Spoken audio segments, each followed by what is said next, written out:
1층을 전부 다 주차장으로 놓아야 됩니다. 완전 리모델링 해서 임대 수익을 좀 올려받을까 이제 생각을 하셨어요. 이제 문제가 있었습니다. 무슨 문제냐 하면 당신의 꿈을 현실로 행복주치 다니쌤. 안녕하세요, 다니쌤입니다. 제가 오늘 말씀드릴 주제는요, 매각, 신축, 그리고 리모델링, 당신의 선택은 입니다. 지금 혹시 아주 오래된 건물, 또 상가 건물 갖고 계신 분 계신가요? 그런데 요즘에 공실도 많이 생기고 임대료도 떨어져서 고민 중이신 분 계신가요? 저 오늘은요, 실제 사례자를 통해서 이런 경우 어떤 선택을 할 수 있는지 한번 같이 생각해 보겠습니다. 네, 한 달 전에 50대 초반의 여성분이 상담을 오셨어요. 남편분은 은퇴를 한 3년에서 4년 정도 앞두고 계시고, 그래서 이렇게 상담해보면 19은 여성분들이 더 은퇴 준비에 적극적이세요. 남자분들은 그냥 어떻게 되겠지 하시는데, 그래서 이분도 역시 남편 은퇴가 임박하기 때문에 걱정이 되죠. 그래서 3년 전에 오산에 건물을 하나 조그만 걸 매입을 했어요. 왜냐하면 이제 은퇴 후에 여기서 나오는 월세로 살기 위해서. 이분이 사신 건 이렇게 돼 있었습니다. 총 이제 3층짜리 건물인데요, 주택이고 2층도 주택이고 1층은 이제 상가로 돼 있었어요. 3층은 보증금이 8천만 원이고요, 2층은 9천만 원, 그리고 1층 상가는 보증금 3천만 원에 월세 40만 원. 그래서 이것이 당시에 4억 2천만 원에 매입을 하셨다고 합니다. 자, 그러면 여기 보증금이 2억이잖아요. 8천, 9천, 3천. 그리고 당시 대출이 1억 있어서 실제로 투자한 돈은 4억 2천에서 3억을 빼면 이제 1억 2천이죠. 그리고 이분이 이제 매입하고 나서 한 1년 정도 있다가 건물에 여기저기 좀 문제가 생겨서 수리한 비용하고 이 당시에 매입할 때 취득세, 중개수수료까지 해서 총 한 4천만 원 정도가 더 들어간 상태입니다. 그런데 이분은 지금 고민이 있으셨어요. 어떤 고민이냐 하면, 이렇게 이제 큰맘 먹고 산 이 건물이 자꾸 여기저기 고장이 나고 돈이 들어가고 수익률도 투자금 대비해서는 한 3%도 안 되고, 원래 이제 나중에 은퇴 후에 이걸 전부 다 이제 월세로 전환해서 임대 사업을 하시려고 했는데 지금 이제 수익률이 너무 안 나오는 거죠. 그리고 이제 최근에 주변에 보니까 건물이 이제 신축하는 건물이 많아지고 있는 거예요. 그래서 이분도 이것을 신축 또는 이제 리모델링해서 뭔가 수익성을 개선해 볼까, 이런 마음으로 이제 상담을 오셨습니다. 네, 이분이 지금 현재 할 수 있는 선택지는 크게 이제 3가지가 있습니다. 뭐였죠? 오늘의 제목대로 그냥 매각을 한다, 다 골치 아프니까 철거하고 신축을 한다, 리모델링을 한다. 그래서 이분이 리모델링을 생각했어서 그냥 팔기는 좀 아깝고, 여기 보시면 건물의 상태가 아까 이렇게 3층이라고 돼 있잖아요. 건물의 외관도 좀 부실하고 또 내부도 여기저기 문제가 생겨서 이번 차에 완전 리모델링 해서 임대 수익을 좀 올려받을까 이제 생각을 하셨어요. 그런데 이제 문제가 있었습니다. 무슨 문제냐 하면, 이분이 분명히 매입하실 때 주택 상가로 돼 있다 그랬잖아요. 건축물 대장을 확인해 봤더니 여긴 주택이 아니라 근린생활시설이었던 겁니다. 아니, 이거 주택이 아니라 근생인데요? 그랬더니 그래요? 이제 그러시는 거예요. 의외로 이런 분들이 많으세요. 자, 그러면 이걸 이제 합법적으로 하려고 하면 이 주택을 현재 이제 상가잖아요. 그러니까 상가를 주택으로 용도 변경이 가능하긴 해요. 근데 용도 변경을 하려면 가장 첫 번째 걸림돌이 뭐냐면 이제 주차장 문제입니다.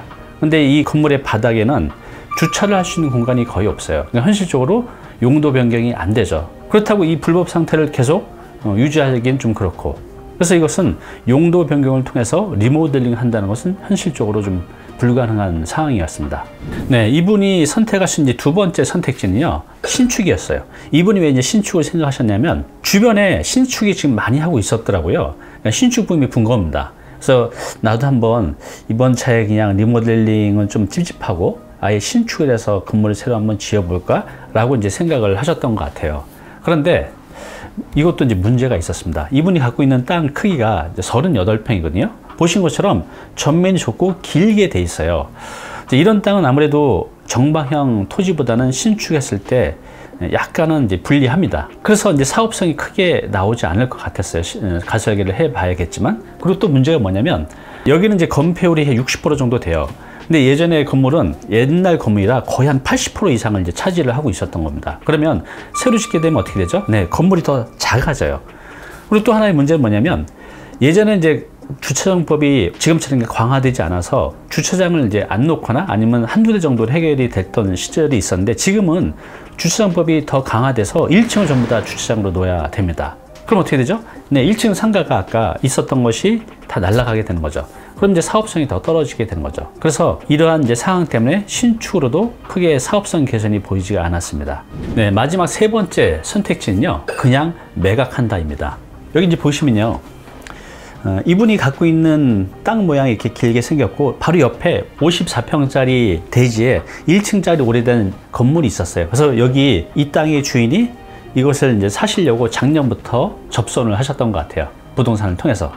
이분이 이제 제시한 금액은 5억 2천만 원이었다고 합니다. 이분이 이제 땅을 그때 이 건물을 4억 2천에 샀고, 취득세, 중개수수료, 기타 이제 리모델링 비용으로 한 4천만 원 들어갔다고 했잖아요. 그러면 총 들어간 돈은 이제 4억 6천만 원. 그러면 5억 2천에 팔면 그래도 한 6천만 원 남는 거잖아요. 3년 전에 했으니까 그래도 한 6천만 원이면 뭐 이분 입장에서는 크게 만족할 수준은 아니지만 그래도 6천만 원 벌고 나올 수 있는 거니까 이제 괜찮죠. 여러분, 이 세 가지 선택 중에 어떤 걸 하시겠습니까? 네, 다시 한번 정리를 해볼게요. 리모델링, 신축, 그냥 판다, 이 세 가지 선택지가 있었잖아요. 근데 이제 리모델링 같은 경우는 아까 말씀드린 대로 이게 용도 변경이 불가능해요. 그렇다고 지금 불법인 상태를 가지고 큰 돈을 들여서 1억 5천 정도 들어갈 거로 예상이 되는데, 리모델링 하는 것은 무리가 있죠. 또 이제 신축 같은 경우도 사업성이 크게 없어요. 또 신축 비용도 실제로 한 4억 이상 들어가는데, 이렇게 큰 돈 들여서 큰 수익이 나오지 않는데 할 이유가 없는 거죠. 그리고 그냥 처분한다. 이분 입장에서는 좀 아쉬운 거예요. 이쪽이 이제 계속 좋아지고 있는데 이거 그냥 팔고 나오는 게 좀 아까우신 거죠. 그렇다고 그냥 마냥 기다릴 수는 없는 거잖아요. 그래서 이 세 가지 선택지를 가지고 고민하셨다가 결국은 그냥 매도하기로 하셨습니다. 그래도 이제 이분이 그래요. 그래도 내가 3년 동안 해서 6천만 원 벌고 그동안 고생은 많이 했지만 그 고생하면서 많은 걸 이제 배우셨다고 합니다. 뭐 임차인과의 관계, 건물을 살 때 무엇을 보고 또 해야 되는지, 또 세금 등등등등, 예전에 이제 관심이 없으셨다가 이런 이제 경험을 하면서 많은 것들을 배우셨고, 다음번 투자할 때는 이제 잘할 수 있다는 이제 확신이 드셨대요. 이분은 참 이제 긍정적인 분이신 것 같아요. 어떤 이제 문제가 생기면 적극적으로 이제 해결을 하려고 하고, 그래서 여기 상담까지 오셨잖아요. 이분은 두 번째 투자는요, 굉장히 잘 해내실 거라고 저도 생각이 됩니다. 오늘 당신께서 해야 할 일이 있습니다. 네, 우리 시청자분들, 은퇴자분들 이런 조그만 건물 주되는 거 꿈이시죠? 그런데 이렇게 이제 오래된 건물을 살 때는 사전에 현재 건물의 상태 말고 이유까지 생각해서 매입을 하셔야 돼요. 향후에 리모델링, 또 향후에 신축을 통해서 사업성이 있는지를 반드시 생각을 해야 됩니다. 그래야만 나중에 내가 더 좋은 가격에 팔 수도 있고, 내가 신축 또는 리모델링 통해서 사업성을 이제 개선할 수가 있는 거죠. 혼자 판단하기 힘드시면요, 주변의 전문가의 도움을 받으시면 됩니다.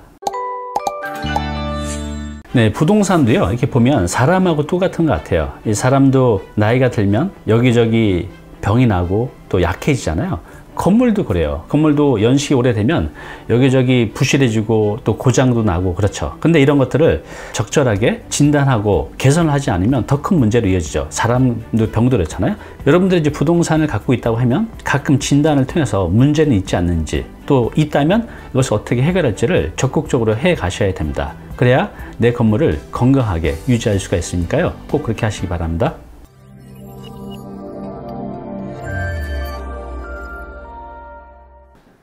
네, 오늘 정보 도움이 좀 되셨나요?